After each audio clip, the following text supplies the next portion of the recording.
years in the NFL, watching from the bench. Also live, you are looking at snow-swept Lambeau Field in Green Bay, where the Packers play host to the Tampa Bay Buccaneers in blizzard conditions that bring back memories of the Ice Bowl and other winter classics in Green Bay. The freezing weather is so fierce that the players waited in the tunnels until just the last minute to come out and begin practicing. And still live, you are now looking at perfect weather conditions. The Superdome in New Orleans, where it's the Saints against the Los Angeles Rams, who enjoy a 2-game lead in the NFC East and are close to clinching a playoff berth. In this one, there is a new face on the sidelines as Wade Phillips, Bun's son, makes his debut as head coach of the Saints. Later today, the Washington Redskins battle the San Francisco 49ers in a matchup between two teams that have represented the NFC in the last 4 Super Bowls. I'll be reporting live throughout today from RFK Stadium, and I'll also have a behind-the-scenes story on the life of a referee in the National Football League. Last week, we told you who the 5 playoff teams from the NFC are going to be. And today, we'll give you the 5 playoff teams from the other conference. 6 Volkswagens. It's not a car, it's a Volkswagen. Seiko and your authorized Seiko dealer. Man invented time, Seiko perfected it. And by Xerox antifreeze and coolant. Don't face winter without it.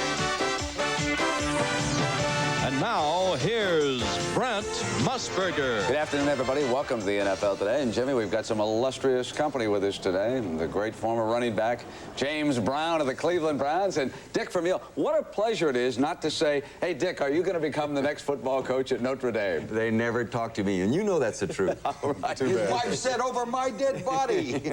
Speaking of Notre Dame, I want to involve all 3 of you in what has become a controversy regarding yesterday's rout by Miami over the Irish. Did Jimmy Johnson and the Hurricanes run up the score?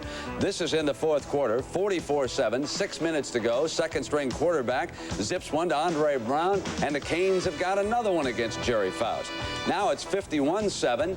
Here comes the punt rush. It is blocked, recovered by Bill Hawkins for a touchdown. Interestingly enough, only 10 Miami players were on the field when that occurred. I guess that shows you how bad they played against Coach Johnson yesterday. But Jimmy Brown, what about it? Did he unnecessarily run up the score yesterday on Faust and the Irish? My attitude, Brent, is don't regulate my intensity, especially if I'm on the second team.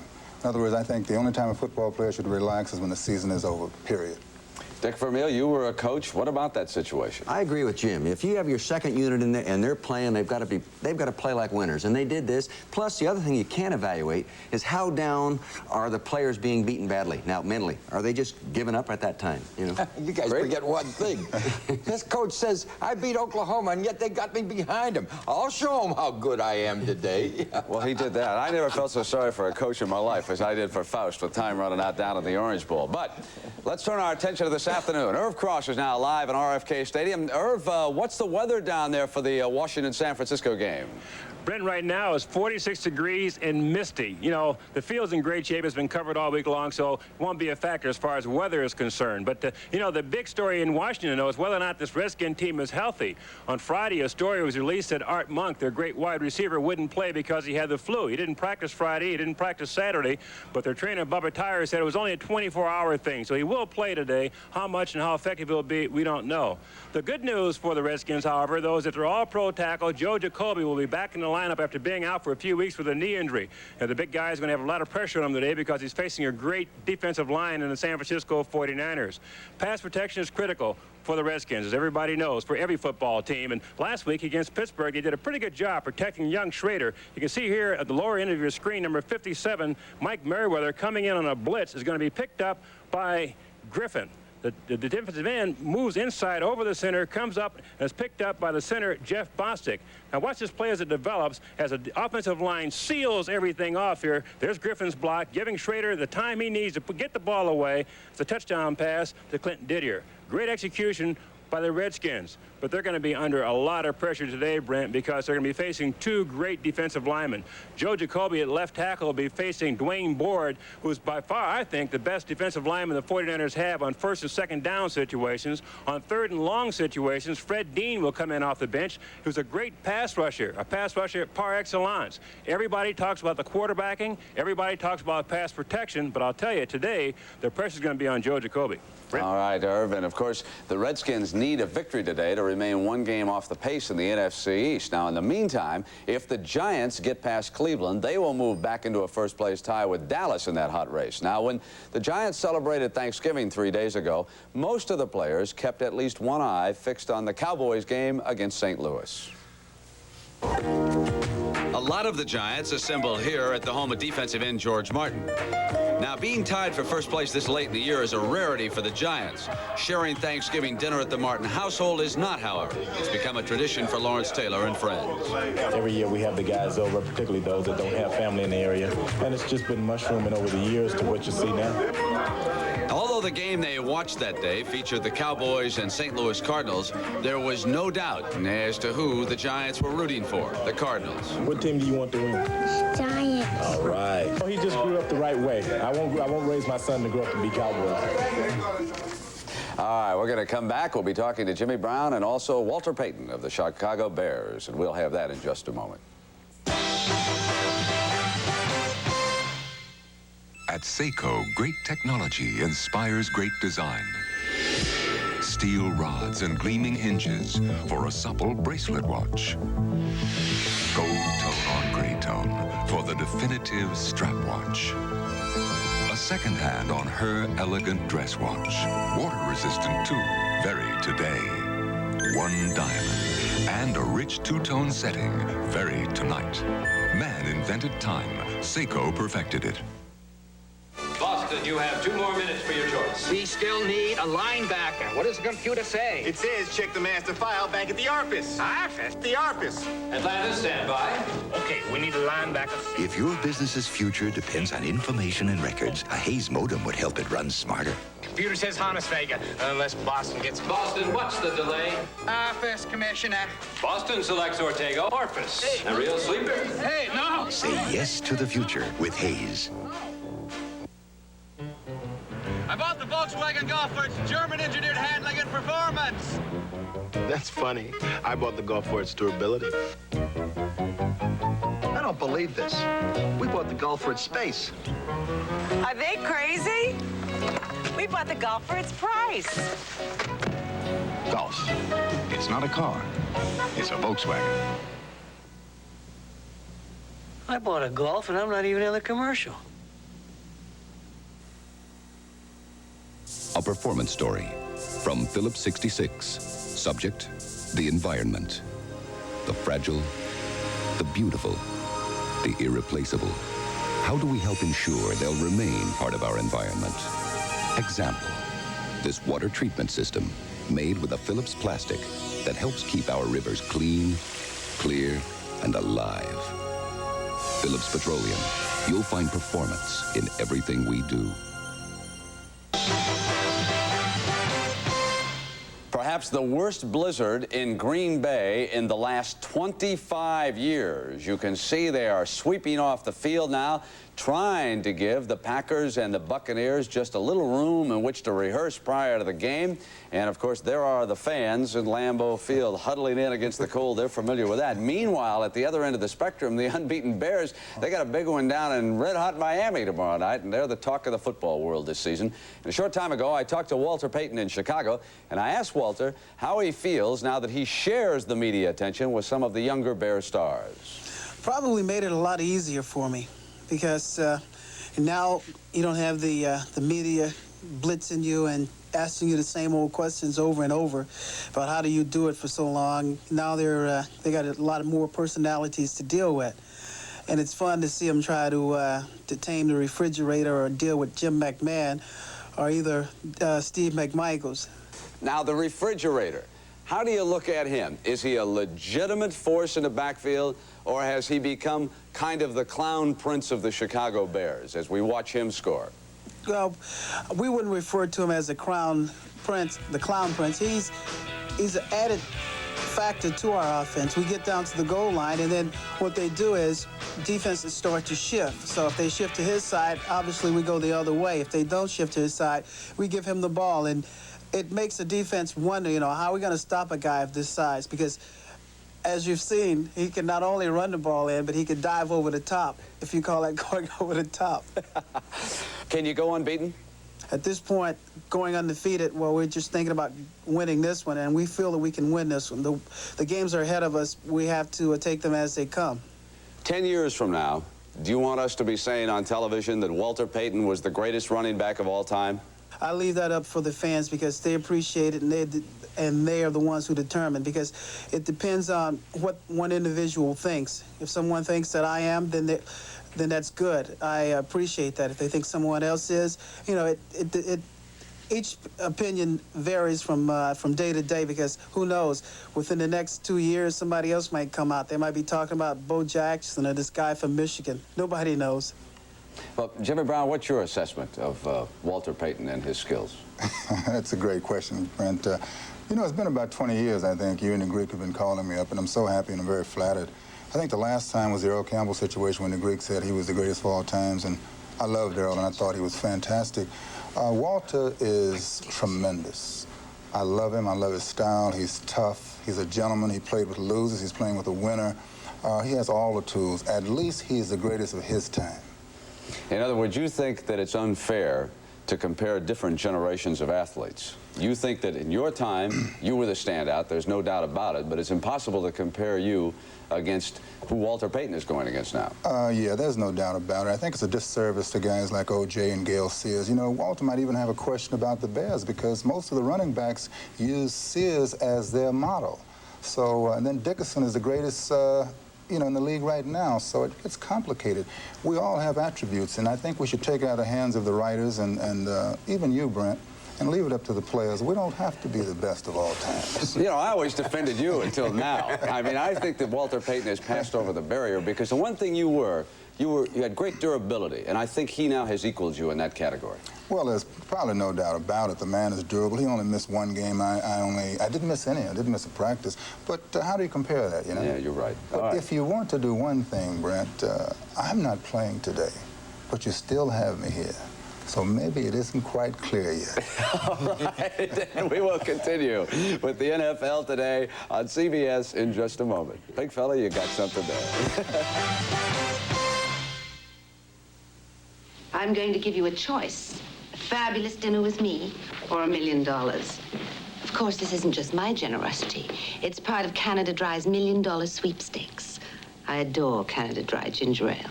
It's deliciously less sweet. And who wants to be sweet anyway?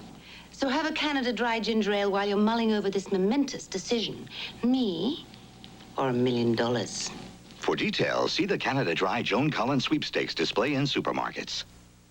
Most people know you can only buy a Curtis Mathis at a Curtis Mathis Home Entertainment Center. They know delivery and installation are included, and there's a 4-year limited warranty on every product. But what people don't know is just how long a Curtis Mathis really lasts. Oh, well, time to get another Curtis Mathis. Yep.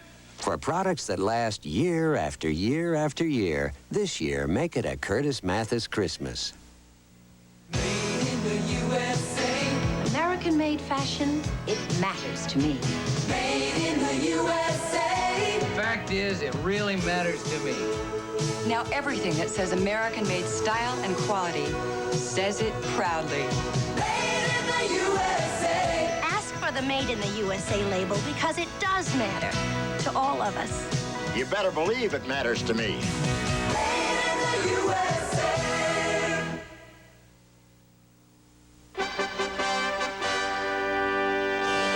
Greek, the Browns come in tied with Pittsburgh. Giants need a win to stay up with Dallas. But the first question is, who's going to quarterback Cleveland in this game? Well, Cleveland has to win to stay up with the Steelers.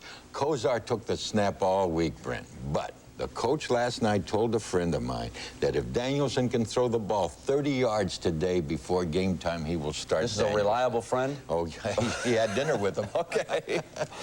But Cleveland will shut down the Giant run. The Giants will shut down the Cleveland run. So that leaves Sims to Adams to Galbraith. I like the Giant quarterback just a little bit more today. And by 4 points, 20-16. Now, San Francisco. You've been talking about points a lot more lately. I wish you wouldn't do that. San Francisco comes into Washington to play the Redskins. Now, you know what I think about the Redskins at home. I think they're lethal on that field. Yeah, do you remember when Washington was 11-point favorite over them in that playoff game? Now who's talking about points? Yeah, okay. Anyway, the 49ers will attack the right corner. And Washington will attack San Francisco's left corner. But you know what? Monk has been sick all week. I think that Clark, Rice, and Solomon are a little bit too much for Washington, Brent. Although the kids like playing with Schrader, by the way. I'm talking about the Washington Redskins. They go all out for this guy. And their special teams have been super. I like the 49ers. Oh, do you ever? 24-17. Now, Monday night. They're going to win it. Jimmy, everybody's talking about this game in the Orange Bowl. The Dolphins and the Bears. Can the Bears stay unbeaten? What do you think about this? I'll tell you one thing. It's only 2-1 that the Bears don't go unbeaten now. I mean, every game makes it closer and closer. This is a game that everybody's talking about defense and everything, you know. Now, the Miami's vulnerable to a run, so Peyton will have a big day. But you know what? The Bears are vulnerable. Remember that thing that you used to say, downtown to Charlie Brown? Right. Well, this one is going to be to Duper downtown, and Duper will make at least 2. This is going to be a real high-scoring game. And you like in the final analysis? Well, just the Bears by a touch. Right. Now, let's take a look and see if you've got any gifts today. Any underdogs that you like? There's one. Yeah. Denver to upset Pittsburgh, but you like the next 3 big. Philadelphia, New England, and, of course, the Raiders. Now, the best of the rest, well, the Rams, Green Bay, and Cincinnati, and a couple other games on the schedule this afternoon. San Diego over Buffalo and Seattle to win. And Jimmy, you promised me that this week you'd give me the teams that are going to be in the AFC playoffs. Could we do it next week? No, now. But Pittsburgh and Cleveland are playing today. I'll tell you one thing, you've got to give it to Pittsburgh in the Central Division only because of today's game.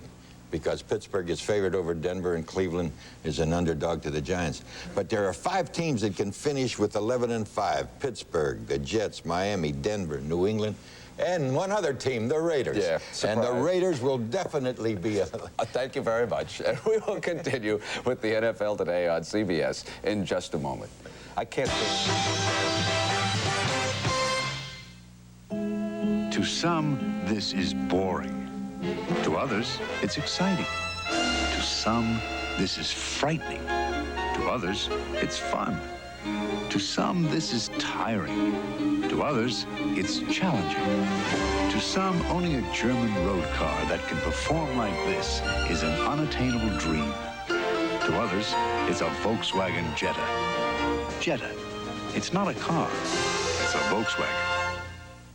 I'm Dan Marino, and at Christmas time, I take care of the hands that take care of me. I pass isotoner gloves to the hands that catch my passes, and I hand off these custom-fit isotoners to the hands that carry the ball. And of course, I never forget to take care of my blockers, because how can I throw a pass when I'm laying on my back? This Christmas, give isotoner gloves by Aris, and take care of the hands that take care of you. A tradition of holiday values continues with the Christmas Gifts and Toys catalog from True Value hardware stores. You'll find this Skil cordless screwdriver for just $19.99, including a charging stand. Or give the versatile Master Mechanic 2-piece locking plier set only $11.99. For a home hobbyist, choose the Black & Decker 2-speed jigsaw, just $24.99. Or this Weller soldering iron kit for only $7.99 from participating True Value hardware stores and home centers.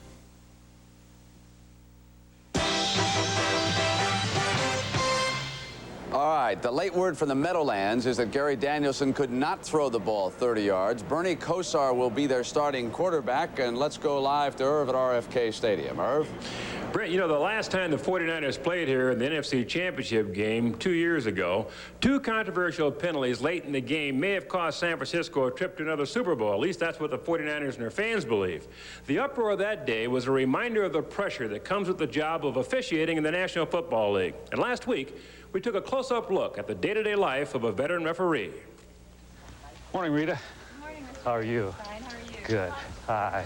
Richard Morris Jorgensen works 2 full-time jobs. Morning, Ida. Good morning, Hi, Colleen. When he wears pinstripes, he's president of the Commercial Bank of Champaign, Illinois.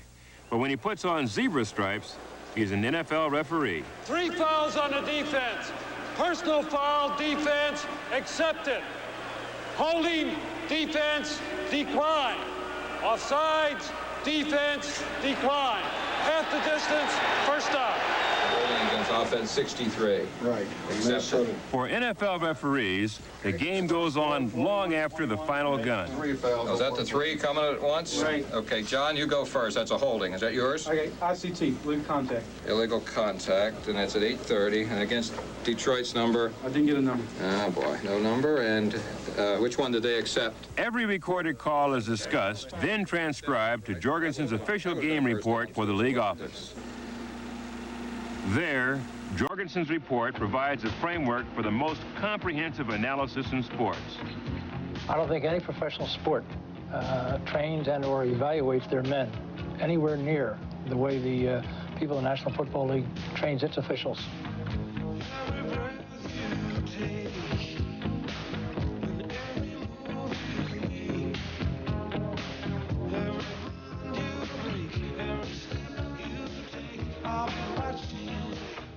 When I analyze the film, I see if those calls that I made were properly done, were properly called. If they don't call something that should have been called, I bring that to their attention too, so that they're graded on everything that they do.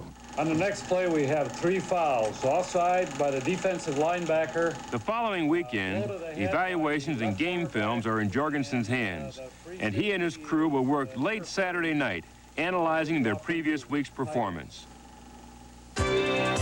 We come together each week for 20 weeks during the season. We often go to church together. We eat our meals together. During that time, we're usually talking football, preparing for the game. We'll live and die with each other. You depend on each other. Each person has to do his job. Jorgensen and his crew attend to an assortment of vital pregame chores. Okay, that one's good. The game balls. That one's good. The stadium lights. And if it's at all gray or the cloud comes over, let's turn them on. Okay. All right, thanks. Okay. TV timeouts. I'll point to the ground. That means I'm acknowledging you, and you can have it at the next opportunity. The PA system. Go ahead, Dick. Testing. 1, 2, 3, 4. Okay. By game time, all 3 teams involved in the contest are feeling the pressure.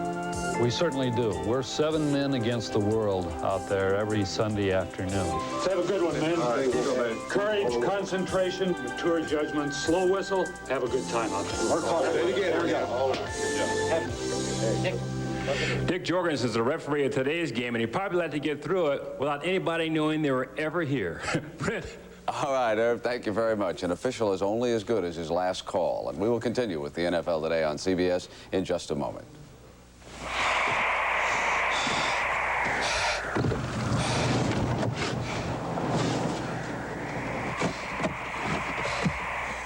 Last fall, I did myself a big favor. I winterized with premium Zerex antifreeze. Just a 50-50 mix of Zerex and water. Protects against freeze-ups down to 34 below. Zerex. Don't face winter without it. From Conoco. Seiko turns black into brilliance with an alarm in an elegant dress watch. The track bracelet watch, linked with gold tone, ultra thin, ultra rich. Gleaming border lines for the dual display watch. And the sleek, bold look of the first analog quartz chronograph, now in titanium. Man invented time. Seiko perfected it.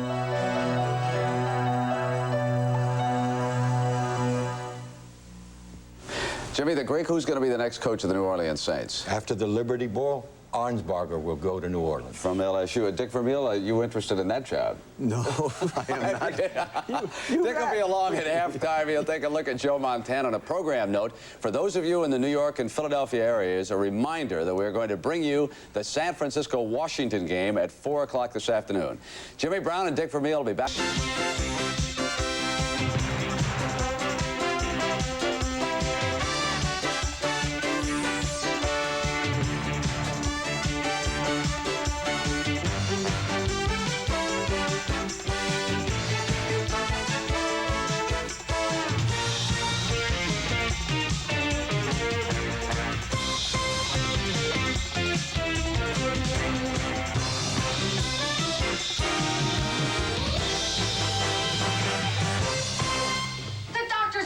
Tonight, Jessica's behind bars in the midst of a riot.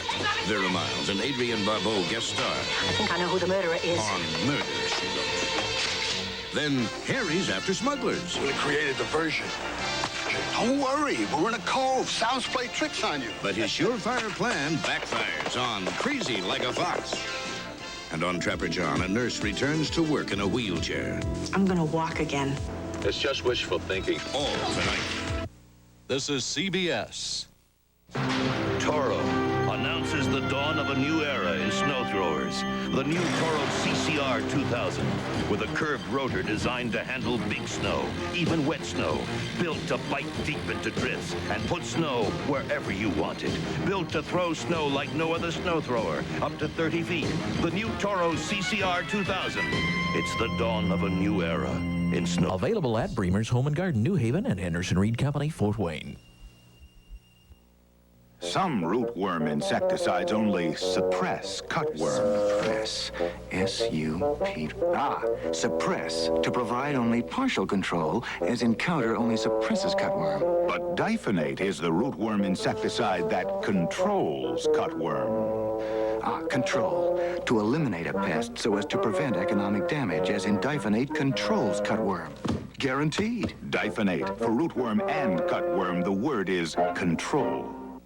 The big holiday is on its way, and so are the big values during CarQuest Auto Parts Store's 12 Gifts of Christmas sale. Special holiday values like this professional quality heavy-duty booster charger, just $119.95, or this 10-amp battery charger, only $36.88. For the young ones, there's this big, sturdy steel CarQuest toy truck by Tonka, only $9.99. Great savings, great gifts with CarQuest 12 Gifts of Christmas sale. CarQuest, the right place to buy auto parts. A touch of excitement.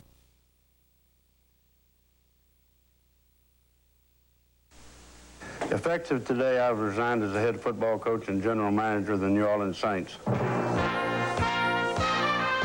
Last Monday, Bum Phillips' 5-year association with the New Orleans Saints came to a close.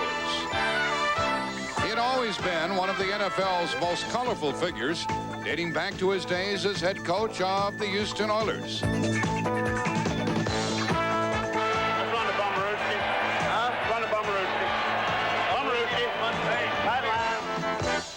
Mixing innovative plays like the Bummerooski with a coaching style that was pure Texan, Phillips captivated the entire city of Houston, quickly turning the Oilers from also-rans into perennial playoff contenders.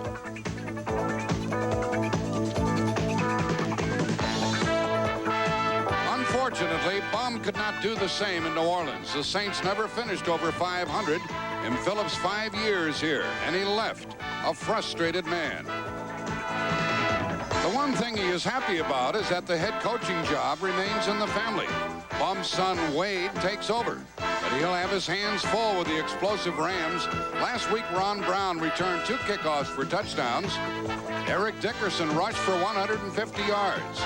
Today from New Orleans, it's the first-place Rams trying to spoil the coaching debut of Wade Phillips. Everyone, they expect only 50,000 in the Superdome here this afternoon. It's a lovely day out of doors in New Orleans. And you can see that the Rams have their destiny in their own hands. Their magic number is 3. They could win the division by winning 3 out of 4. The Saints are out of it with a record of 4-8. The first time these two teams met, 28-10 was the final score. Dave Wilson was the Saints quarterback. He was sacked 9 times by the Rams. Today, it's Bobby Hebert at the quarterback position. We'll see what happens. And Hank Stram, what does happen when you change coaches in midstream as the Saints have done? Jack, I'm going to tell you, I think they're going to have 2 coin tosses here this afternoon. One to determine who's going to kick or receive, and the other one to determine how the Saints are going to play. I've been involved in several of these situations when I was coaching Kansas City. And the teams that we played against were always very, very emotionally involved in the game, but they were not able to sustain that emotion. I think the question this afternoon is going to be, how long can the emotional New Orleans Saints sustain that emotion this afternoon? There is Wade Phillips. He is the new head coach of the New Orleans Saints and will be for the final 4 games of the year. What will happen after that? Why, nobody knows, but you seem to think the chances are slim for him to continue on. There's John Robinson. He's never lost to New Orleans. He was in a good mood last night. He really thinks that his team is playing very, very well and perking right along. There's Morton Anderson.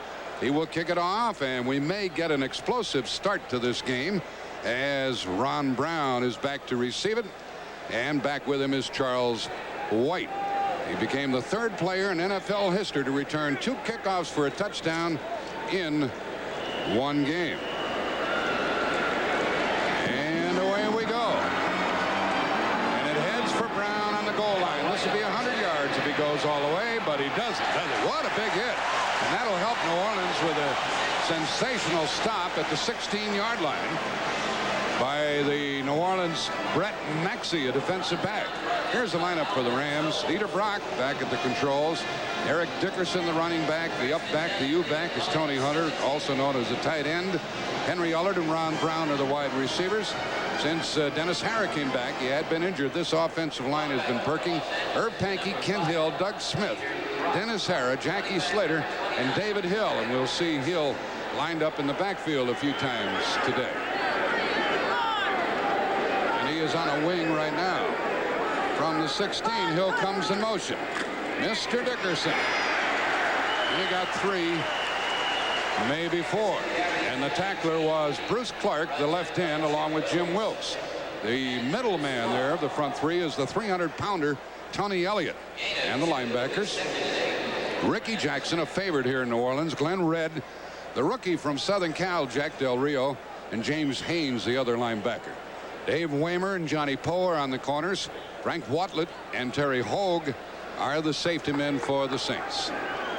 It is 2nd down and 8.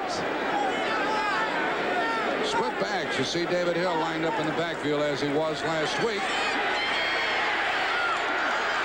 And that is short of a first down as the ball was caught and held on to by Brown.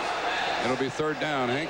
Jack, you know, the Rams basically are a one-back formation set team, meaning that Eric Dickerson is usually back there about 7 or 8 yards, and they feature him from a running standpoint a great deal. To start this game, they started with a split backfield, meaning that there's 2 running backs, one of whom is David Hill, their fine tight end, number 81. It is 3rd down and 4. And Barry Redden's in the backfield, blocking. And Brock is taken down at the 22. Wrestled down by Frank Warren.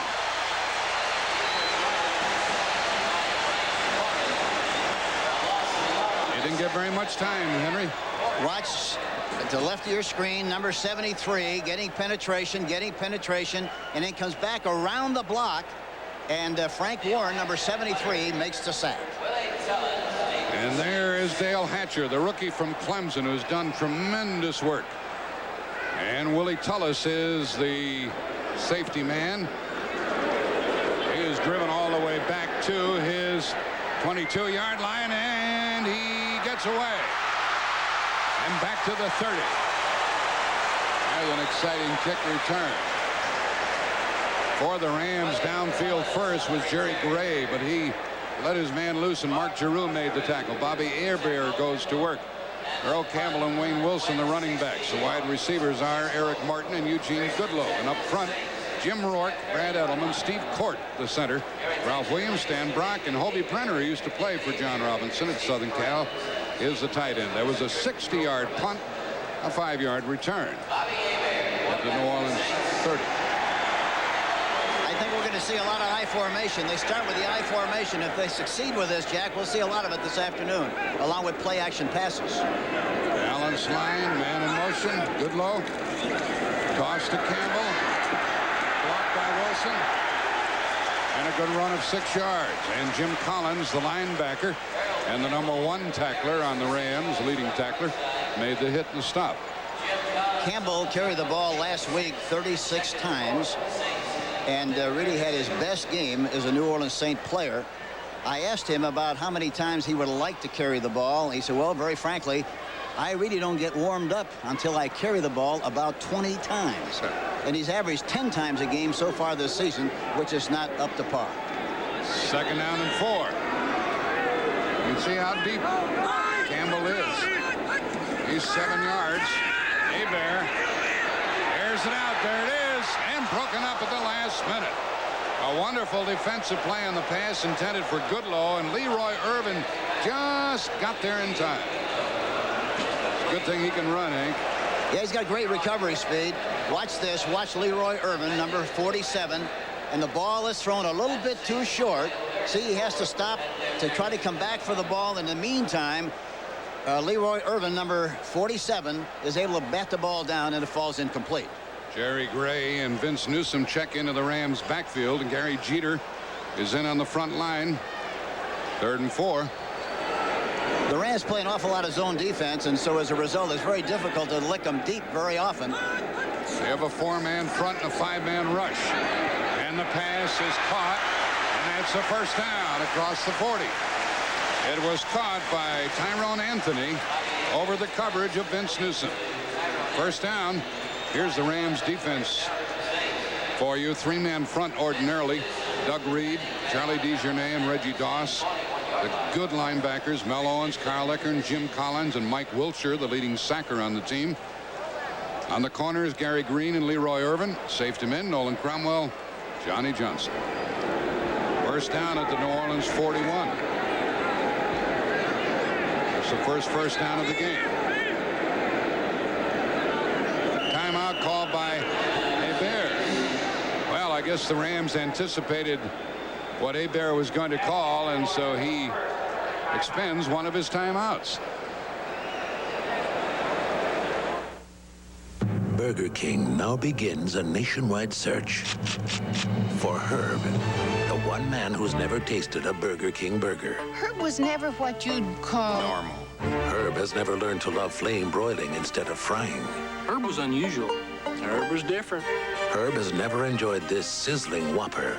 Pull yourself together. Herb, wherever you are, start asking yourself, aren't you hungry for Burger King, Herb?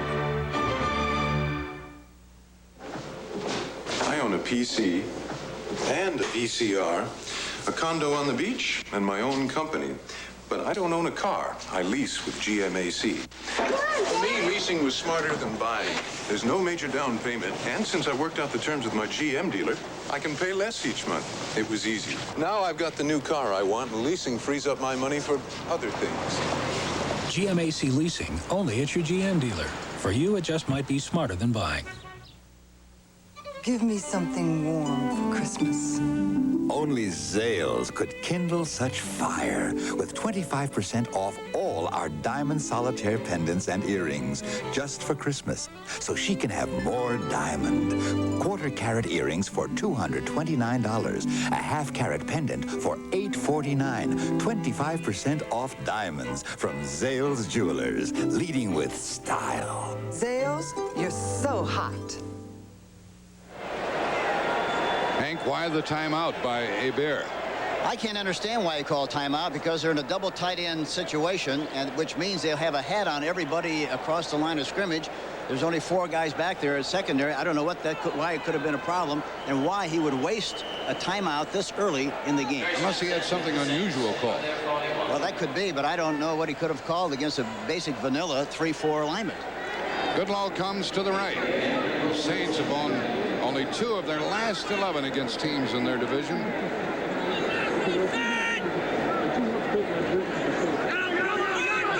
Motion by Tice, the other tight end, and a toss to Campbell. And a first down run. He came across midfield. Boy, he got good blocking from Wilson and others. And Johnny Johnson made the stop. Just a simple pitch. Tice, number 82, is in motion to the right side. Gets a good block on the linebacker. Campbell is so good at cutting back, and look what he did to the defensive back. He bounced right off of him and kept going for a big gain and a first down. Great running on the part of Earl Campbell. And on first down, 2 tight ends, both to the left side. Tice in motion now. Here comes Campbell to the other side. And he is down after about a 3-yard run to the Ram 46. You know, talking to Wade Phillips at practice yesterday and the day before, one thing was very obvious, that he was going to, you know, most people think when a a coaching change is made, that you're going to add a lot of things. The smart coaches in this situation reduce the number of things they want to do to make sure they don't make mistakes and overburden the offensive team. That's exactly what they've done. They said, let's take a look at what we do best, and let's get a lot of repetitions from that formation. That's why they're using the I formation this early, and they'll stay with it as long as they continue to have success. You notice that Wade wasn't chewing tobacco. He doesn't chew. Did he call timeout again? He did. Yes, he did. Bobby Hebert, well, you must think this is a day when you get extra timeouts. He calls his second timeout. And it was 2nd down and 7 coming up, and why he would do that, I don't know. Well, the only other thing that could be a possibility, Jack, is that they're signaling the plays from the sideline, and he doesn't. He's got a new coordinator calling the plays from the sideline, and there could be a little bit of confusion from that standpoint. Maybe that's the reason. And what it points out more than anything, of course, is that it isn't that easy. That's right. You're exactly right. Particularly with those signals from the sideline. They work long and hard to coordinate. And they try so hard to deceive the opposition by a great variety of signals that sometimes they fool themselves. There's the Saints mascot. This stadium seats 72,000. They have about 50,000. Paul McFadden has a field goal, and the Eagles lead Minnesota by the score of 3-0 in the first quarter. And Cincinnati goes out in front. Kennebrew a touchdown. They lead Houston 7-0 in the first quarter. We'll have quite a few scores of other games to pass along to you. Yeah, this place is in disarray down here, Henry. There's a sign down below, by the way, that says, Hank Stram, come on down. You're the new head coach. I didn't know my mother was here. She missed. Oh, it's her birthday, by the way. That's right. My mother's birthday, number 84 today. Well, there are a lot of these signs. Here's another. Come back, Hank. So I want to wish my mother a happy birthday. What's her name? Happy 84. Nellie. Happy anniversary, Mom. Or happy birthday, Mom. 84. Who'd say they're going to coach the Saints? That used to be a big saying down here. That's died out. Who'd say they're going to beat the Saints? But here we have 2nd and 7, and we get back to work in the first quarter. No score. Wilson is the up back. He's a devastating blocker.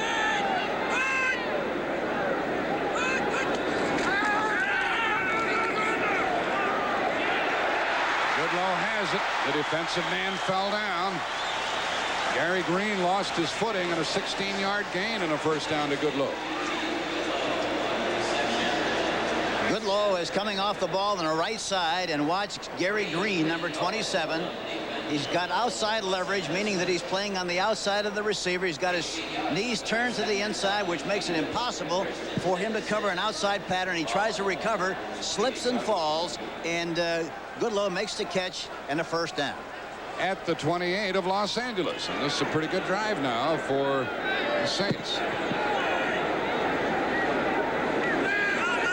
Tice in motion, and a give to Wilson, a fake toss, and a give to the fullback. And he works very hard and gets about 2.5 yards. And pretty good timing on that play, wasn't it? Yes, it was. It was a fake pitch to Campbell, and then they gave it to Wayne Wilson, number 30. But they played it very well, especially Mel Owens, number 58, the linebacker on the inside, on the outside. And Charlie DeJournay, who is the nose guard. So it's 2nd down coming up, 2nd and 7. In the first quarter, we have 10 minutes left to play, and there is no score.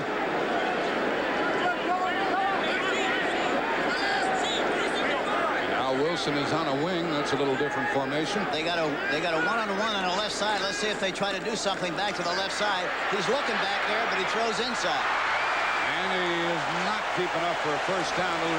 Well, maybe he did have forward progress down near the 18-yard line. The ball was caught by Campbell. That doesn't happen very often.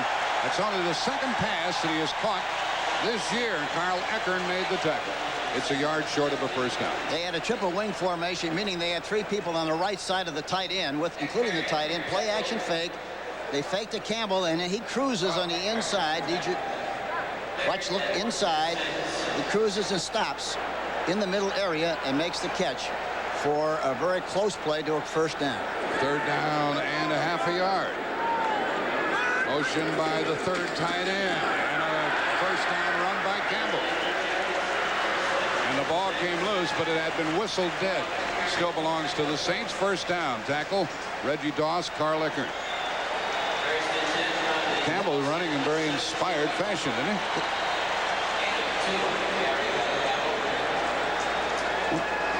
We'll show you that play again, and Hank will do a little artwork for you. Watch the left tackle, Rurik, number 70. Watch the good takeoff here.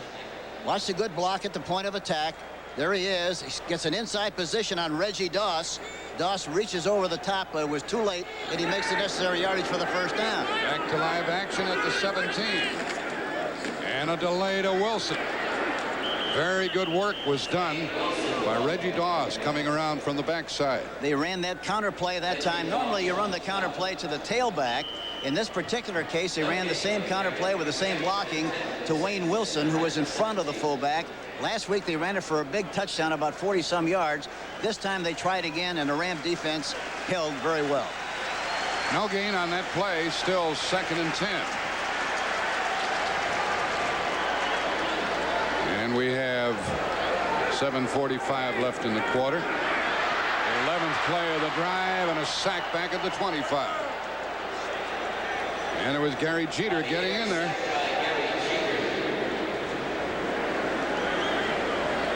Gary Jeter, number 77, from the right of our screen here. Play action fake, but look at Jeter coming in around the outside and makes the sack on Bobby Hebert, number 3. And I asked Hebert, why do you wear number 3? He said, well, very frankly, I think a single-digit number makes me look a little taller. And he's 6'4" already. It's 3rd down and long, 3rd and 18.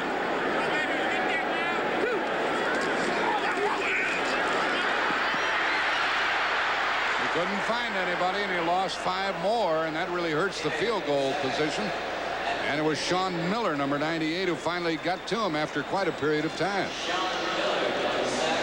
I think on that particular situation, Jack, the young quarterback Hebert was looking and anticipating for man-for-man coverage. He didn't get it. He got a zone. I think it confused him, and as a result, he wound up getting a sack. And we have a field goal try by Morton Anderson of 47 yards. And incidentally, I don't know whether there's a better young kicker in the National Football League than Morton Anderson. Hilgenberg will snap it, and Guido Merkens will hold it. Low snap, and Merkens got it down, and it's good. Good job by Guido Merkens. Now we have 6:51 left in the first quarter, and the underdog Saints break on top 3-0. For the average renter, the 5-door Mercury Lynx has plenty of room. And it's only $29.95 a day at budget. But budget has another car. One that's more my style. The Lincoln Town Car. Look at this headroom. And even us big shots like budget small price. Only $39.95 a day. Get the economy of luxury. Or the luxury of economy. Go to budget and say, the car. Or the car. There's a group of the offensive players, the offensive line of the Saints, and they helped get 3 points. Good job by Merkens in getting the ball upright for Anderson to kick. Now Anderson will kick it again to Ron Brown or Charles White. Brad Edelman, number 63, we saw just a moment ago. He's added a great dimension to the offensive line. He's been hurt on and off, but he is really one of the very best linemen in the National Football League. He used to be a center, now he's playing guard, and he's back in there today.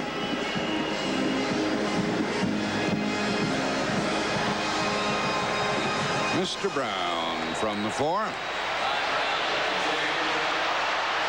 He can fly, can he? And a big hit along the sideline by Bobby Fowler, who is a running back, number 43. Coming up next today here on CBS, the 49ers against the Redskins at RFK Stadium. And Hank, everybody I talked to seems to agree that whoever loses this game will not be there for postseason play. It's the bye-bye Blues. They got to win this one, and one who doesn't, they're out. And Schrader has done a good job of picking up those Redskins. You'll have a tough test today. The ball is at the Rams 27.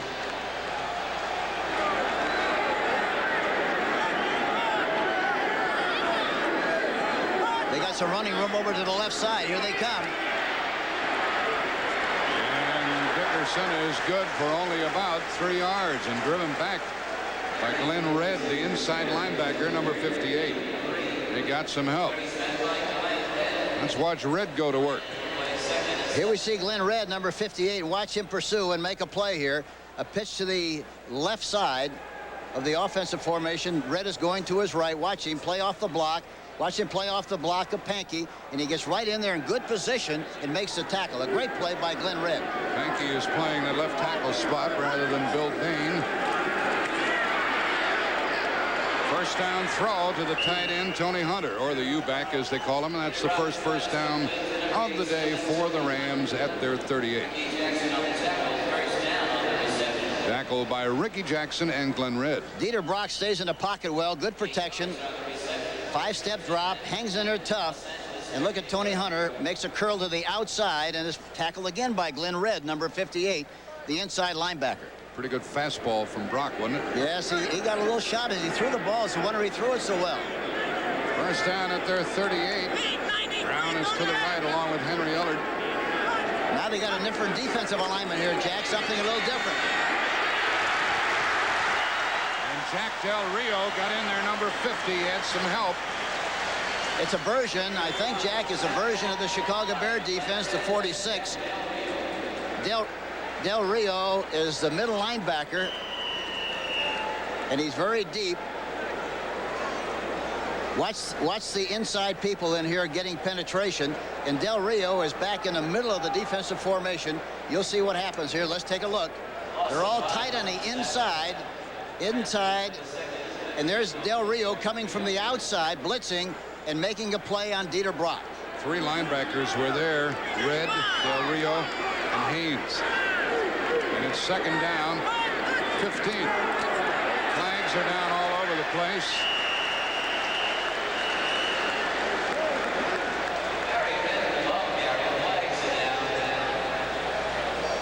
That's the first flag of the day. Jerry Seaman calls motion against Barry Redden. He started it all.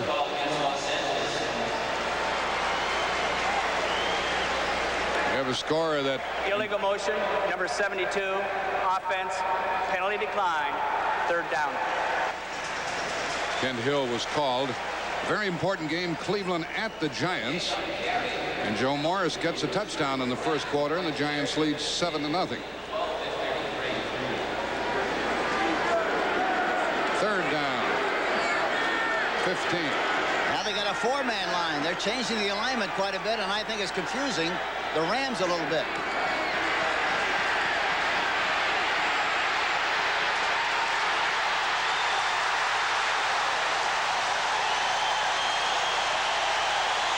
First in there was James Geathers. Geathers, 97. What's shaking up the Rams here, Hank? Well, they normally see a three-man line. Now they're seeing a four-man line, four linemen. Here's Geathers right here at the right end position. The linebacker is right up in tight, Ricky Jackson, who normally is on the outside.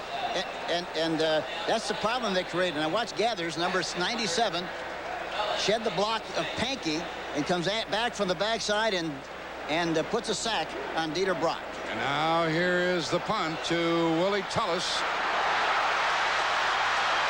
And he is out near his 34-yard line. Well, these Saints have quite a bit of emotion going for them.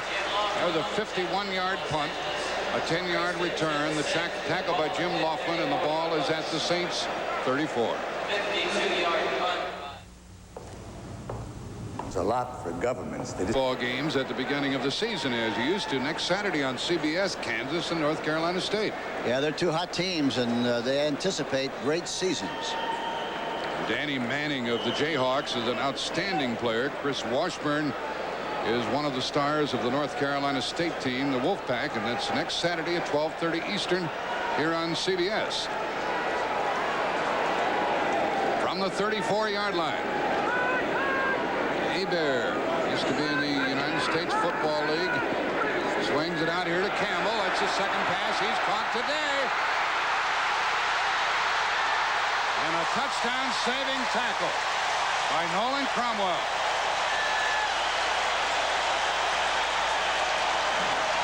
Here's a replay of that, a screen to Earl Campbell. They don't expect him to catch passes. They expect him to run. They're crossing him up a little bit. Watch Earl Campbell out here on the left of your screen, makes the catch, and he's very decisive. A good block out in front and he goes right down the sideline, breaks a tackle, and is finally tackled there by number 21, Nolan Cromwell. But it looked like he was going to go all the way in and change the scoreboard. Ralph Williams and Steve Court really made great blocks on the play. Yeah, Williams, the right guard, and Court, the center. They sprung him loose to the 27. Hey, the Rams are tilting a little bit here, aren't they? And a very good tackle by Reed. Hank, I can lead you into saying something that the people in Los Angeles probably won't like, but Doug Reed is probably playing better than Jack Youngblood. Jack Youngblood was playing. That's right. Well, I think that's understandable. We talked about that yesterday. But, you know, Youngblood had a great career, but there comes a time where you lose your efficiency. And as a result, Reed came in at a good time, and he's playing terrifically well at the left-end position. Ball's at the 30, and it's 2nd and 13. Dejournay and Jeter are up front. Four-man line. Whoa! Trying to get it to the tight end, John Tice. Incomplete. Covering Johnny Johnson, let's go to Brent Musburger for an update in New York. Well, Jack, we got a couple of updates. The Browns have just tied the Giants at 7. The Eagles have a 10-point lead on the Vikes. Here's the touchdown pass, and that one goes Jaworski to Spagnola. Let's go back to Jack and Hank. We knew, Hank, that those Giants were going to have their hands full with Cleveland, didn't we? Yeah, they're a very good team defensively, and they're playing much better offensively. Four-man line now by the Rams. 3rd and 13. They show the blitz with Wiltshire. He's not coming, however. And a swing pass out here to Anthony. Rams recover very well. A gain of 5, 4th down. Sean Miller, the tackler. There again, I think Hebert was trying with a spread formation. They were trying to get one-for-one coverage, and they wound up with zone. And he wisely, here he is. Look at the rush. Look at the rush. Dumps the ball off to the right side to Anthony, and he's finally tackled there, but doesn't make nearly enough yardage for the first down, but gets him a little closer for the field goal attempt. Anderson kicked one of 47 yards earlier, and this is going to be 42 yards. Watch, he doesn't get very much follow through. He kind of punches the ball. See how he punches it? But he's got 8 in a row. Yep. He has 8 in a row now. 2 of them today. It's 6-0 with 1:25 left in the first quarter, and the Rams are fortunate. In fact, you're looking. My last words were that the Rams were fortunate that they're only trailing by 6 at this point. 1:25 left in the first quarter.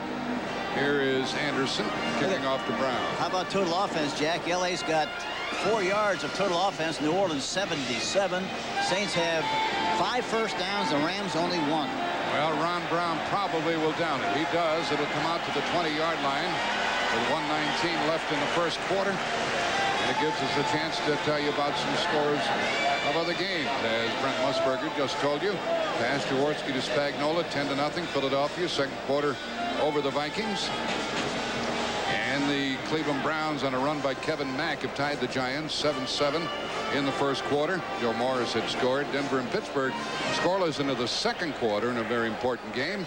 Cincinnati has doubled their lead over Houston, 14-0 first quarter. And Brock trying to get the Rams rolling.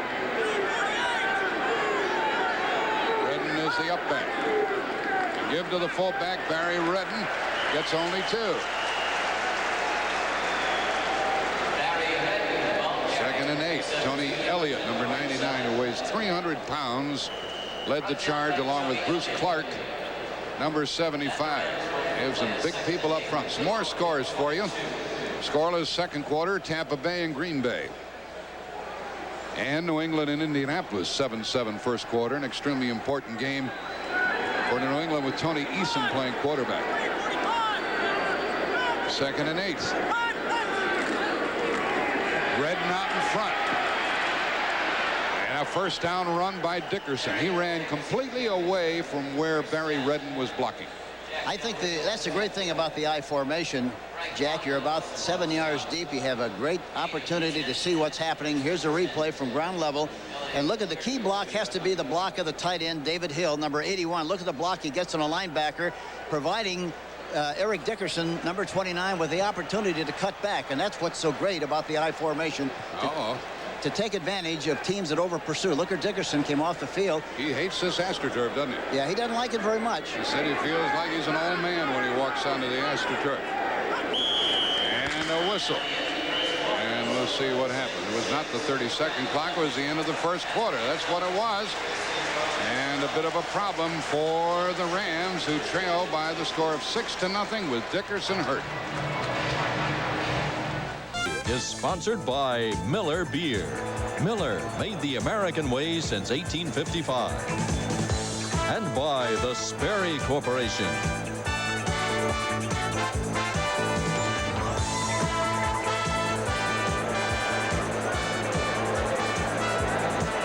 Eric Dickerson just carried for a first down to the 32. He's prancing around pretty well now.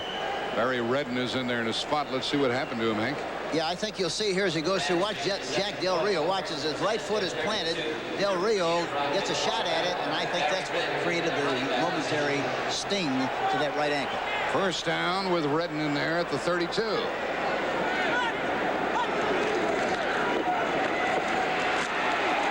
He's no slouch, is he? He picked up 5.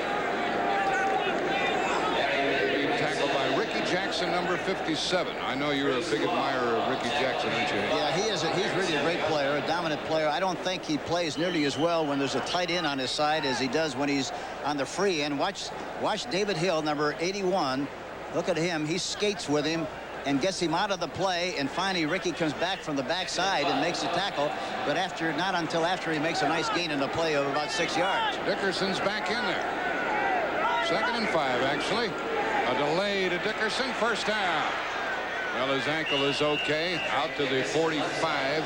Bruce Clark ended the play with the tackle. Yeah, they say he might have a slight sprain, but certainly didn't look like he had any kind of a problem running on that last play, which was a counter play. And I think, Jack, the way the defense of the New Orleans Saints is playing, they're reacting and pursuing extremely well. I think some kind of misdirection or in a reverse somewhere as they get better field position could be very appropriate because they're chasing very well. Close-up look at Dieter Brock.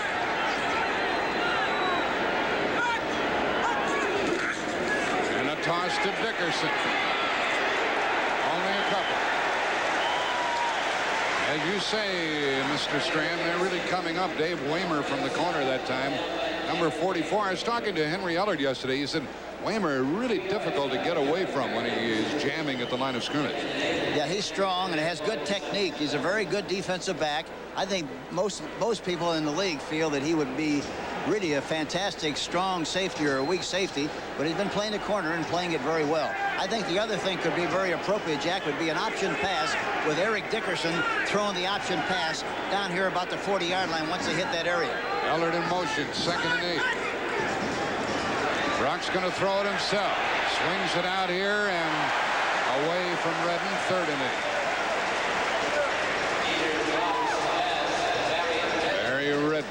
He's the backup to Dickerson, but he'd be the regular for a lot of football teams, wouldn't he? Yes. Ordinarily can catch the ball very well. He would be.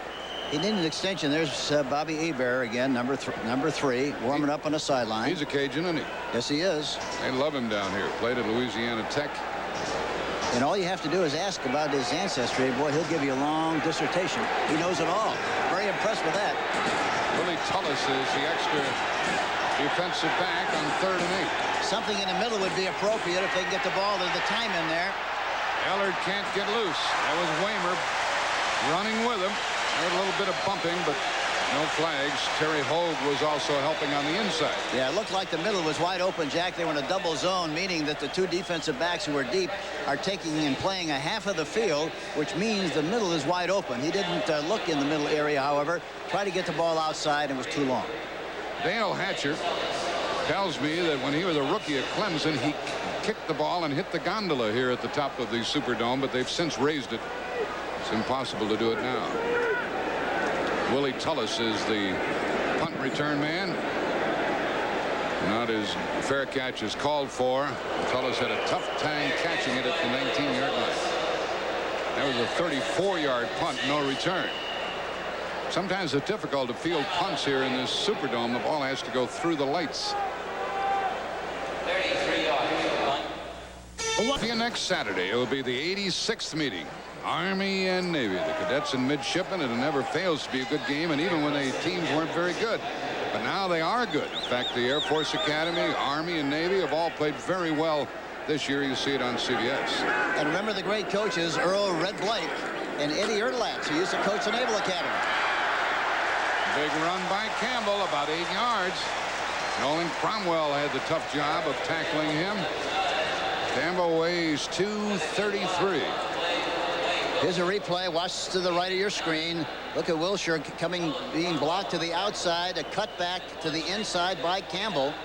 And that's, again, as I mentioned earlier, the great thing about the I formation. It's great against teams that over-pursue. And when you have a great back like Earl Campbell, he sees it, got great eyes, and takes advantage of that over-pursuit. John Robinson said yesterday, I think they'll try to take it and ram it right at us. Either that or get very tricky, but it's quite basic. Here's Campbell. And let's see what kind of forward progress they give him. I would say it is going to be a first down. Carl Eckern made the tackle. Scores of other games. Cincinnati's having a good time. Esiason a pass to Brooks, 21-0 in the second quarter over Houston. And Cleveland goes ahead of the Giants. They like that score in the Dallas area. 14-7. Mack had a touchdown. Now Bynard goes over from 2 yards out. And one more for you. Pittsburgh first to score. They lead Denver 3-0. Tough to beat at home are those Steelers. Al Davis has to have a big smile on his face. And there's Jackie Slater being worked on with some of his equipment. Meanwhile, it's third down in inches. Could be a quarterback sneak if it's only inches. Yeah, he's a big kid, and he gets the first down. Hebert doesn't look like it on the cameras here, but he is big. He's 6'4", 215. Dennis Harrison made the tackle. He reminds me an awful lot physically of the great quarterback we used to have at Notre Dame when I was there, George Izzo. George was big and strong and was built the same way. And Hebert, the first time I saw him the other day, Friday at practice, it reminded me immediately of George Izzo. He has a lot of weight in his legs. The ball is out to the 31. The Rams can't get rolling here, either offensively or defensively.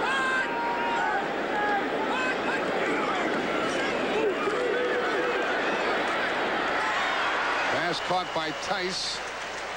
And though it's modest yards, it's a gain of 4. Let's go to Brent Musburger in New York for an NFL update. Well, Jack and Hank, well, I'm glad I'm not there in Green Bay. You can say that for me too, Jack. Say it again. It's beautiful here in the Dome. It's second down and 6. Tice in motion and a toss.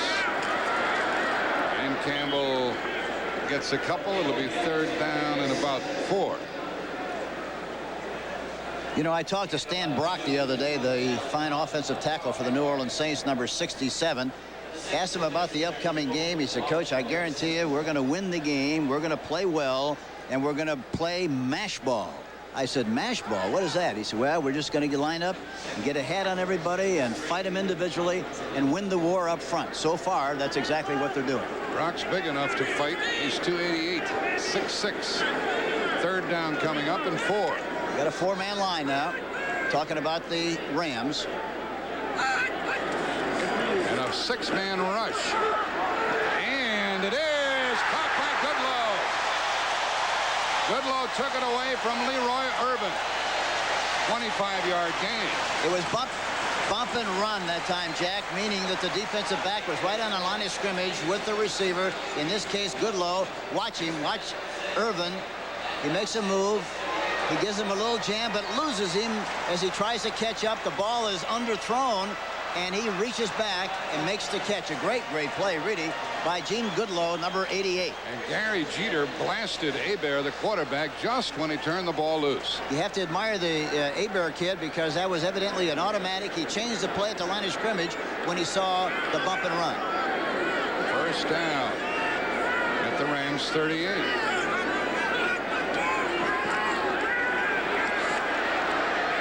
Sideline, and it is caught. And the play is still alive. And a first down catch by Goodlow. Now he stepped back out of bounds where? No, he did not. It's at the 20. 18-yard gain. Watch your right of your screen. Watch Goodlow come off the ball. Look at the big cushion by Gary Green, number 27. And now as he's backing up, he breaks out in front. The ball, he comes back for the ball a little bit. Green is very, very close to making a play. Gets there just a moment too late, and Goodlow makes the catch. And dropped the ball, got it. Cromwell came up and made the hit at the 20. First down. And the Rams already trailing 6-0. 8:09 left in the half.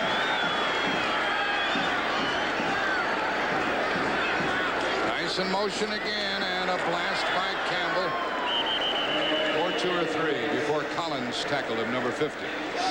Wayne Wilson, number 30, got a good block leading the play. I think Eric Martin is the other wide receiver for the Rams when they use 2. They've been using the 2 tight ends. And they tell me that Martin is the number 2 receiver only because they don't have a number 1 receiver. Goodlow comes closest to it. Hebert wants a little quiet here. Second down and 8.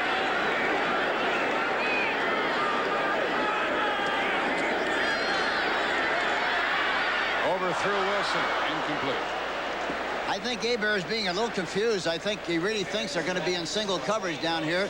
That time, Jack, they were in double zone again, meaning the 2 safeties again have the half of the field, and as a result, you can't throw the ball man for man, and he was a little confused, tried to dump it off to the back, and threw it way over the top, and it falls incomplete. Well, our old friend Tony Franklin has kicked a field goal, and New England leads Indianapolis 10-7 in the second quarter. And it's 3rd and 8 right here. 4 down linemen for the Rams, including Jeter. 3rd and 8. Effective roll, and they almost threw it into the arms of the defensive back as he tried to get it to Eric Martin, the rookie. Coming up very strongly was Gary Green. I thought the move to roll and move the pocket was very good that time, but it looked like Hebert was a little confused when he got there. You can see him do a little tap dance. It was anytime a quarterback starts to move those feet before he throws the ball, you know he's a little bit confused, and that time he tries to force the ball right into coverage and almost had it intercepted. Well, Morton Anderson has kicked 22 out of 26 and 8 in a row. 47 and 42 yards today, and this is a 35-yard try. I asked him who his idol was, and he said Jan Stenerud. 35 yards, 3 out of 3 for Morton Anderson. This is getting serious as far as the Rams are concerned. This franchise started in '67, and the coaches, Spears, J.D. Roberts, North, Heffley, our buddy Hank Stram, Dick Nolan, Stan Fell, Bum Phillips, and now Wade. And who's next? A lot of confusion down here. And there is Wade Phillips. His team and Anderson are kicking off, and the Rams could really use something from either Charles White or Ron Brown. Another booming kick by Anderson. Another touchback. They're doing a lot of things right, aren't they, Hank? Yeah, they are. And you talk about Morton. You know, he's got a record along with his pal Brian Hansen, the punter, and they've got it. They call it "Take It to the Top." And you know, it's by Kicks Recording Company. Yeah, we're trying to bring ourselves to play it here. We don't have quite the gumption yet. We may work it up. There's 5 touchback kicks for Anderson in the last 2 games, and he's 3 out of 3 in field goals. In time for the Rams to do something, Henry. Trying to win their 10th game of the year. Dickerson, the setback. First down pass. Sideline, and any good? I think he says it is at the 32. Neither official was right on top of the play. Willie Tullis was there defensively. Let's watch the feet. Watch Ellard break to the outside. He has to wait for the ball because he's afraid of going out of bounds. Tullis. Good call. Yeah, it's a good call. He's got both feet in bounds, and it's a 1st and 10 situation. I think we have to see the Rams throw the ball a lot more on 1st and 10, Jack. I don't think they can keep smashing it at them the way the defense of the New Orleans Saints is playing. They got to pump it up and throw it. Here comes Dickerson. What a big hole. And out to the 45. And I bet the Los Angeles fans, Hank, as Frank Wattled made the tackle, 13-yard gain. Well, let's talk about this play first. It's a counter play with the left guard Ken Hill and Pankey pulling, but the play was designed to go outside, but Eric Dickerson saw the play open up inside and took advantage of it, and that's the great thing about a great back like Dickerson. He takes what he sees and gets the most out of the play, which he did there. Brown left, Ellard right, Dickerson left. 2 yards. I bet the fans in Los Angeles are wondering about Bobby Duckworth. He missed the team plane yesterday, and he was still, there's John Robinson. Duckworth was still trying to get to the park this morning. Yeah, when I talked to the coaches this morning, they said that they thought he would be here, but they haven't had any word. They just expected it to be here, but he missed the plane yesterday, and nobody knows what happened. I don't know, you know, they put the Vanisher cream on, he was gone.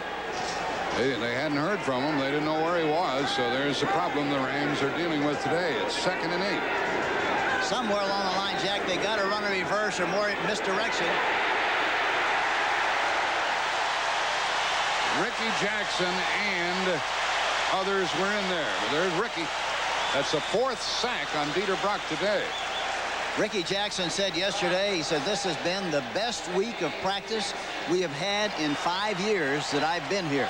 He said, I guarantee you, we're relaxed, we're loose, we're going to change the pace a little bit. Here's Jackson coming on the inside on a stunt on the inside of Hill as he releases, and there he gets penetration and makes a sack on Dieter Brock. But going back to Ricky Jackson, he said that he felt they were going to play well, they're going to do a lot of things differently, be more aggressive, and they certainly have been doing that so far. They run the play to Redden on 3rd down and long, and they'll have to punt.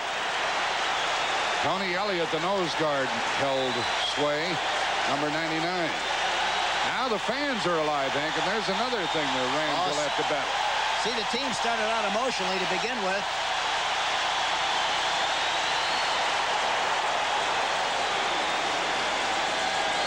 See, the team was very emotional. The fans were kind of suspect. They didn't know what to expect. Now they're in the game, and I think somewhere along the line here soon, the Rams have to take that emotion out of the game of the New Orleans Saints. Whether they can do that or not, I don't know. What a big punt by Hatcher. And Tullis will wisely let it go, but it's down by the Rams with terrific punt coverage. Frequently on a long punt like that, he outkicks the coverage, but Vince Newsom downed it after a 55-yard punt at the New Orleans 3-yard line. Maybe this will help the Rams. On June 8th, alongside linebacker Ricky Jackson. They love him here, Hank. Well, and justifiably so. He's played very, very well the 5 years he's been here and hasn't missed a down. And the great thing about him is they're using him in a variety of positions now. They're using him in the middle some, on the outside, and he's going to get a lot more sacks. Here's a special studio guest next week, John Madden. I tell you, he'll have a lot more fun in the studio because there's a lot more room for him to swing those arms in the studio than there is in a press box. He's dangerous in a booth. But he'll be there with Brent Musburger next week on the NFL Today. Check your local listing for the starting time. Now, next Sunday, Dallas may go into Cincinnati with a 1-game lead in the NFC East. They're winning today. Or they won on Thursday, and the Giants are losing today. And also Washington, a key game at Philadelphia. Some attractive games next Sunday. Toss to Campbell. They're going to call holding on Larry Hardy, the tight end, number 87. He is the reason why Campbell ran it out. Am I right, Jerry Seaman? Yeah, Hardy was in motion to the left side and got a half Nelson on the linebacker. Well, they didn't give us the number, but I saw the flag come down when Hardy bulldogged his man. Let's watch the replay and watch 87. There's 87 coming out. Number 87. He's got a vice on him on Irvin. 47, no question about that. Never touched him. Never put a hand on. Well, they only lose half the distance. And it's accepted, of course. And it's 1st down and 11. Uh-oh. Oh, he dropped it. Leroy Irvin was covering Goodlow and just got his hand in there and knocked it out. The ball had been underthrown. I'm surprised that they would be in man-for-man coverage down in this area of the field, because you know if you get man-for-man coverage, you're going to try to throw the ball up on top. You normally don't have any help from the inside, and this play should have been a reception. Here's the isolation. Look at that. Uh-oh. They just showed a replay of it up here on the board, and the fans thought there was interference. There's Hebert's reaction. He's demonstrative, isn't he? Yeah, he is. And you like to see that in the young quarterback. A lot of enthusiasm, a lot of animation. Second down and 11.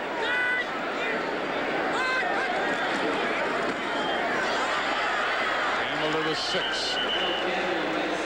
I said to Campbell the other day, I said, Earl, how much longer do you want to play? He said, 3 years. I'd love to play 3 years, and I'd like to finish my career right here. But he was very enthusiastic about playing, and I think he felt good about himself the way he ran last week. And again, it goes back to what I said earlier. You know, he's only averaged 9 or 10 carries all season long. A great running back like Campbell has to carry the ball 25, 30, 35 times a game to be effective. And last week was a great demonstration of that. 3rd and 7. Try it again. And overthrown this time. And once again, Leroy Irvin sprinting right alongside Eugene Goodlow. 4th down, and the Rams will get the ball in good shape. Great illustration of the kind of confidence the coaches have on their defensive backs, especially the corners, to put them in a one-on-one situation on both occasions in that situation. Both of them are very good. Now we're going to have Brian Hansen punting for the very first time today. And the number 1 punt return man in football, standing at midfield, Henry Ellard. We saw his touchdown return against the Eagles earlier this year. Let's see if the Rams come after Hansen. Averaging 42 yards a kick, as long as 58. No blocks. Uh-oh, Ellard's going to run this one back a few yards. A strong hit near the 40. You're right. It was a few yards. Coverage got down there pretty well, and the tackle was made by Brett Maxey, number 39, after a 42-yard punt.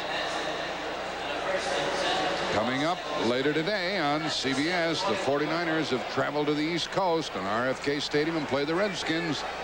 And I really think it is safe to say whoever loses that one will not be in postseason play. We know the Ram fans are rooting for. Well, that's the best starting position for the Rams. Now they got one-on-one coverage on the outside. He's got plenty of time on the 30-second clock. Brock changes the play. Somebody was offside. Clark was offside, the defensive left end, number 75, unless an offensive lineman made him move. But I think it was Clark 75. We'll see what they call. There was mass confusion then. Might have been drawn offside. We'll see what he calls. Illegal motion, right guard. Well, that's who it was. That's why he was offside. It was Dennis Hara, number 60. There was a lot of noise, and that helped to bring about the penalty, I'm sure. Watch Hara, number 60, the right guard. Come on, move, Dennis, move. There, yeah, he did. Just a fraction before the ball was snapped. You made him do it. Got to talk to him a little bit, encourage him to move. 3:39 left in the half. One-on-one on the left side. Let's see if he does business over there. Nope. Dickerson gets 4. Frank Watlett came up very strongly to make the tackle. You know, I think it's very important when you have one-for-one coverage. You're only going to get a chance to get involved in about 10 big plays in a game, and usually against man-for-man coverage, Jack. I think, you know, we always felt that if we could hit 3 of those 10, well, that was 21 points. But you had to challenge it. Right now, there have been several occasions where they've had one-for-one coverage, and they haven't challenged it. 2nd and 11. 2 tight ends, Hunter and Hill.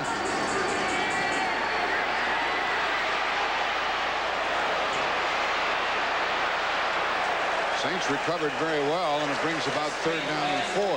Boy, Kent Hill really got a great block on the outside, number 72, that enabled Eric Dickerson, number 29, to cut inside and make some yardage on the play.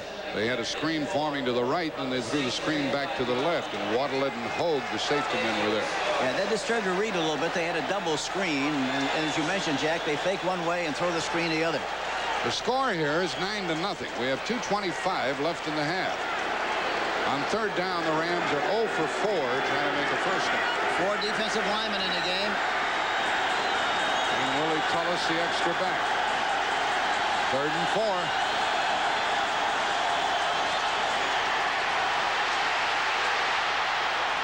Good strong arm. And a good strong run and a first down to the 20-yard line. But Barry Redden who caught the ball. Bruce Clark the tackle, a 15-yard gain. Big play. Here we see the replay of it. Look at the stunning inside. But look at Brock. He hangs in there tough in the pocket and throws to the outside to Barry Redden. Makes the catch and a great block out front by Kent Hill. McDonald's new Rams should throw the ball a little bit more on 1st and 10. So far, they've had the ball on 10 times on 1st and 10. They have only passed it twice, and they have run 8 times. I think they have to change that ratio a little bit as they go along. First down at the 20 with 2 minutes left in the half. The Rams have been blanked. They might be a little close here, Jack, on the 20-yard line, but I guarantee you, if they pitch the ball to Dickerson and he throws an option pass, he'll throw a touchdown pass. I assure you, the way those people are coming up, he'll change the scoreboard. I don't know whether they have it in or not, but he's capable of throwing the ball, but that would be an excellent play. Rams, of course, want to cash in on this. They've been blanked. See, the last time we talked about Jackson, and Jackson, the last time was in the middle. He was a middle linebacker. So they're moving him around a little bit to take advantage of his ability. 2 tight ends and Dickerson running. Oh, what a good tackle. Looked like Ricky Jackson stuck his nose in there first and brought him to a halt, and then he got a couple.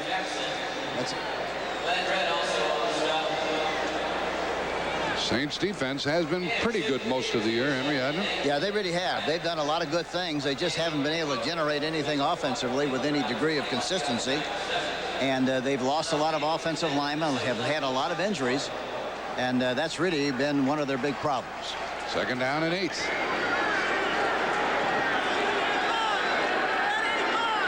Brown left, Ellard right.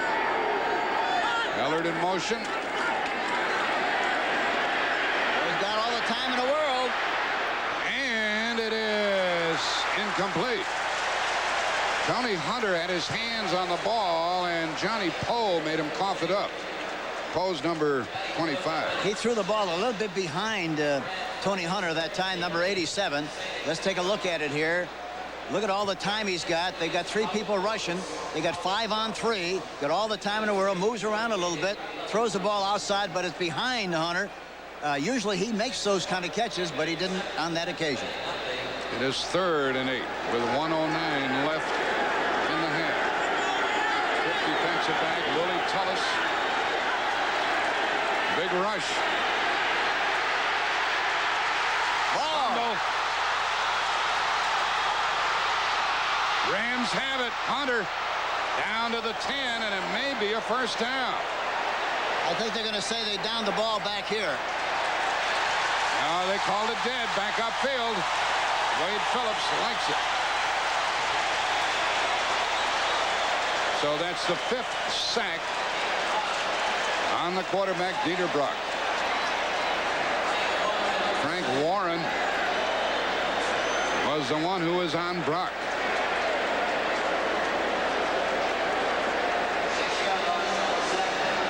Watch Frank Warren, number 73. Look at the rush on the outside. Dieter Brock tries to get up the field, and there's a big mistake by Ricky Jackson. I think it was Jackson. He should have just fallen on the ball instead of trying to pick it up. They'd have had the ball right there had they just been satisfied to have possession of the ball rather than try to pick it up and make a big play. 41-yard try by Lansford. He hasn't missed on the road since the middle of September. 8 in a row on the road.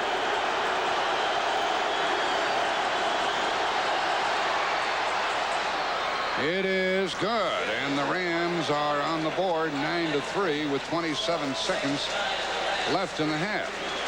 Well, at least from a Los Angeles viewpoint, they got something out of it. Hank, they've got to be missing Bobby Duckworth here today. Well, I think they definitely miss him, but they like to use Duckworth really inside the 20 because he's got such a great advantage physically on the shorter defensive backs.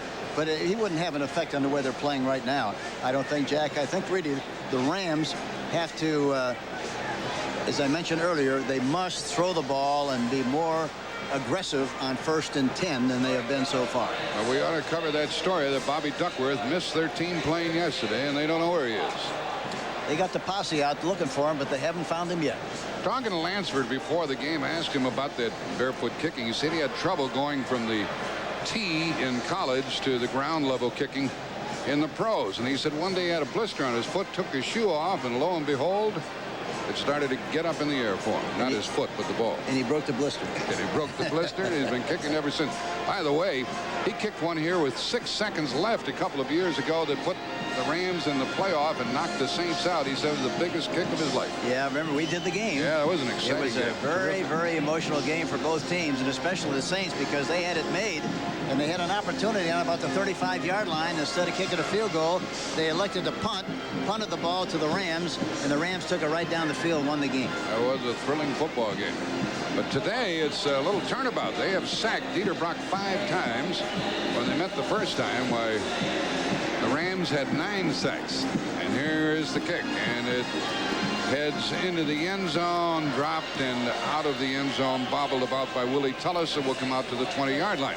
Coming up at the half, Brent Musburger, Dick Vermeil, and their special guest, Jim Brown. They'll bring you up to date with the scores and highlights. A feature on quarterback Joe Montana. Irv Cross has a report from RFK Stadium in Washington, D.C., where that big game, the 49ers and the Redskins, is coming up when we're through here. So stay where you are at halftime, and then stay where you are after this game is over for the 49ers and the Redskins. 49ers are rooting for New Orleans here today. They have the lead, and I guess they'll just sit on it, Hank, with 27 seconds, right? I would think so, yeah. I don't think they can afford to make a mistake and provide the Rams with an opportunity to get maybe 3 more points on the board before they go in at halftime. And they have only 1 timeout left, so they can't get much done. So they give it to Campbell, and the Rams let him ramble out to the 26. And neither team is anxious to stop the clock. It would be futile. Jim Collins made the tackle. I think the Rams have to feel good about the fact that they just 1 play out of this game, as much as the Saints have dominated the first half. They got to be lucky and feel lucky about what's going on so far. Well, all we've had is field goals in the first half. The end of the first half, the score 9-3 in favor of New Orleans. Sponsored by Toyota, who reminds you to get more from life. Buckle up. Who could ask for anything more? De Beers, a diamond is forever. And by McDonald's, it's a good time for the great taste of McDonald's.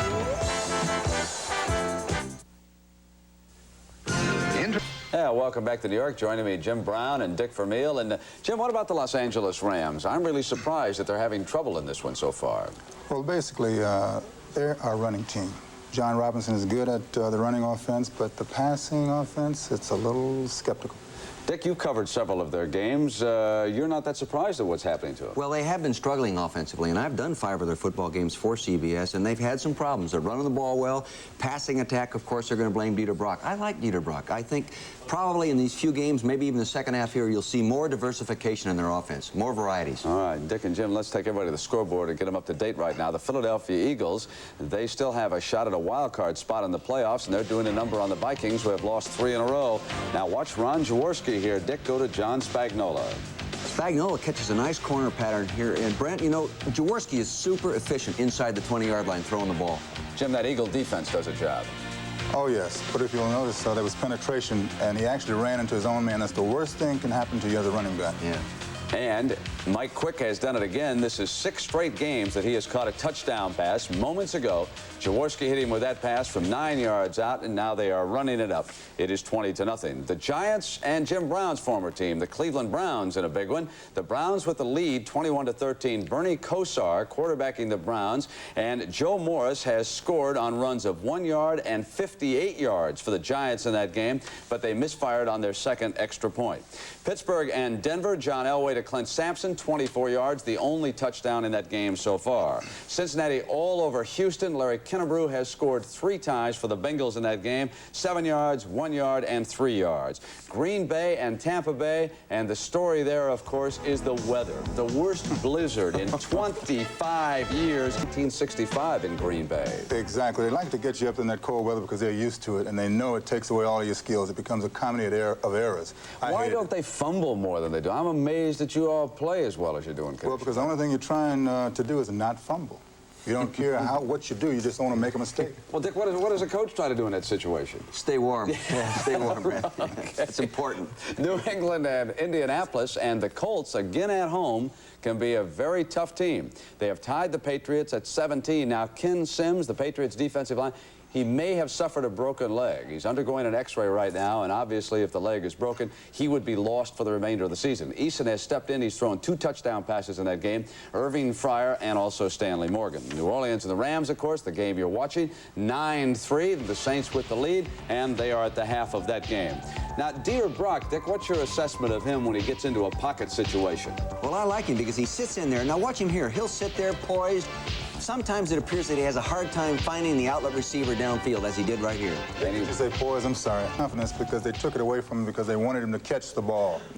And he set up a field goal for him, and it is 9-3. Now, we're talking about great running backs, of course, and Jimmy Brown is here, and you've all heard of Walter Payton and Tony Dorsett and Eric Dickerson, but one of the best runners in the NFL this season has not been getting the recognition he deserves. And to emphasize that point, we've borrowed from the format of a popular television commercial. Do you know me? My running style has left a lasting impression on my opponents. In fact, I'm the leading rusher in the NFL. Who am I? It's either Freeman McNeil or Walter Payton, one or the other. They got to be pretty close right now. Walter got to be up there pretty high. I don't know. Who leads the National Football League in running? Wes, you're not alone. Hardly anyone knows the answer is Gerald Riggs of the Atlanta Falcons. I don't get that much attention because of our record right now. I've been working my tail off, and this team has been working their tail off, and I've yet to come out with that recognition. He wants to show people that he is one of the elite running backs in this league. Soon he'll be a household name with Payton and Dickerson and Dorsett. Playing for a losing team, Riggs stands out like a crown jewel. But at home, he does not need a credit card to get the recognition he deserves. There's only one guy that can do it each year, and to say that I'm the one who's done it in '85 would say an awful lot for me. He's having an amazing year, isn't he, Jimmy? Yes, he is. Last year was the start of it. This year, he's learned a couple of things. He knows how to pick a hole now, and he's fast and he's big. All right, well, there was a quarterback who used to light up the skies down in Washington by the name of Sonny Jurgensen, and of course, he's standing by with Irv Cross. Let's go to RFK. Irv? Sonny works as a radio announcer down here, Brent, and he's covered every one of the Redskins games for years, and Sonny, are you surprised that Jay Schroeder has done as well as he has? Not really, Irv. I think he has outstanding talent. He has a great grasp of the game. And the things that he has done in the 2 performances are, just outstanding.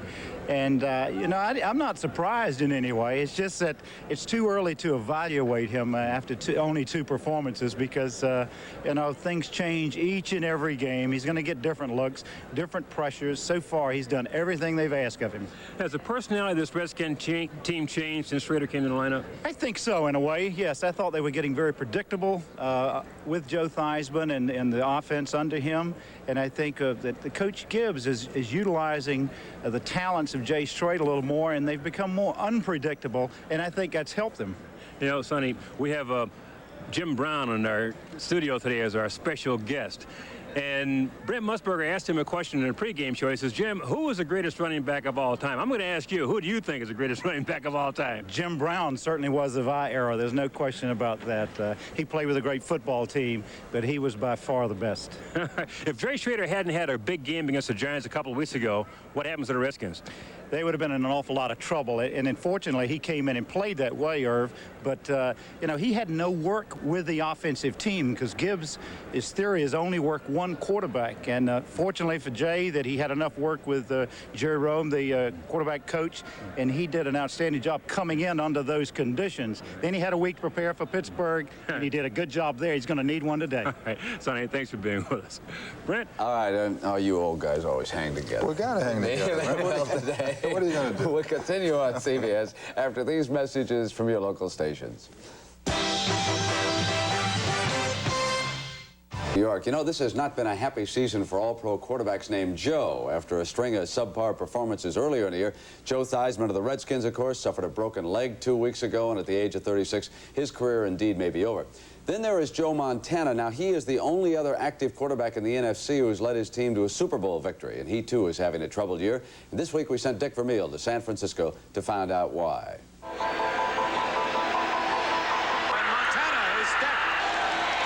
There are times or games that I can go back and say, I didn't even have a good game, I had a terrible game. It's hard to figure out. That's the way the season goes. That's the, I keep telling people, as you know, you said that ball, the shape of it, it's funny. And sometimes it bounces to you, sometimes it bounces away from you. Indeed, too many times this year it has looked like the game has gotten away from Joe Montana. But why? He's only 29 and in his prime. I've gone in mentally prepared for every game as well as I did last year. It's tough to repeat after a year. Not repeat, but come back and repeat the same type of performance, I should say, as we did the year before. The quarterback is football's centerpiece. And when Joe's game is off, even slightly, it can disrupt all the 49ers. Being the Hall of Fame future player he is, it's just a fair year for him. Where has he dropped off, if he has dropped off? Well, Dick, it's just getting the ball down the field to our people. We're just not completing the ball, the 18 and 20-yard passes that we have in the past, and that's the one thing missing. Critics contend that Montana's mind hasn't been on football, that his new wife and baby have distracted him. They point to the birth of my first child, and I mean, they're saying, oh, it was all the distraction leading up to it. Well, anyone that has a kid knows that, hey, the distractions went after, when they're crying and the baby, when they change the diaper now, got to feed and all this. No, he hasn't been different. Well, yes, and a little bit. There might be a little bit more tension, a little more nerves. But other than that, around the house, he's usually the same. The tension grew out of rumors that Joe was taking drugs. Recently, he called a news conference to deny the accusations. I don't know how it all got started, but I haven't taken drugs, and it gets to be ridiculous.